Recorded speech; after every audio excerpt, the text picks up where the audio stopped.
তাই আমি বলবো এই এনআরসি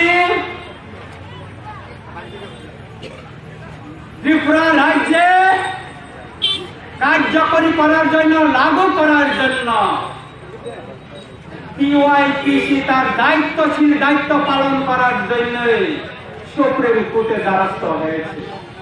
একদিকে রাস্তাঘাটে মাঠে আন্দোলন চলবে, আর একটা আন্দোলন চলবে আইনের লড়াইয়ে সুপ্রিম কোর্টে।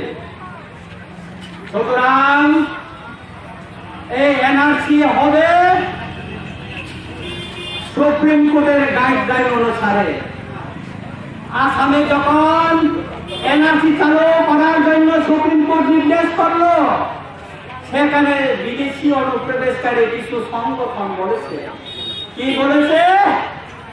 আসামের রক্তের বন্যা নাকি বলবে। আসামে তো সেখানে এনআরসি আপডেট হয়ে গেল, ওই সেখানে তো রক্ত বন্যা বইনি, এক ফুটা রক্ত বন্যা বইনি, সে ব্রহ্মপুত্র নদীতে এক ফুটা রক্ত পড়েনি। যে সংগঠনগুলি রক্ত দিলে রক্তের বন্যার কথা বলেছিল, যখন দিল্লি থেকে আর্মি সিআরপিএফ আসামে ফেলে এনে, এখন তো আপনারা দেখছেন সিআরপিএফ বিএসএফ এর কাছে ওই বাসের লাঠি ডান্ডা নয়, এখন প্লাস্টিকের ডান্ডা বাইর করেছে। টিএসআর খাতেও আমরা দেখেছি কয়েকটা এখন ডান্ডা। যে মাত্র মিছিল বাইর করার জন্য চেষ্টা করছে, ওই প্লাস্টিকের লাঠির ডান্ডা যখন পিছার মধ্যে 4-5টা বাড়ি করলো, এমনি গোষ্ঠী ভিতরে ঢুকে গেল। কোন আন্দোলন হইল না, সেখানে কোন রক্তই পড়ল না। ত্রিপুরা রাজ্যেও কিছু হবে না।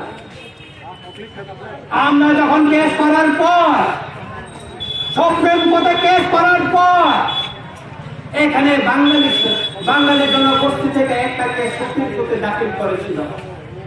কি নামে ওরা একটা কেস করেছে? রাষ্ট্রীয় সাতকাটা সমাজ। সুপ্রিম কোর্টে তাদের ড্রাইভে কি লেখা আছে? তাদের লেখা ছিল চাকলা রসুনাবাদ কুমিল্লা ফেনী পার্বত্য চট্টগ্রাম এক সময় এটা ত্রিপুরা রাজ্যের অংশ ছিল। ত্রিপুরা রাজ্য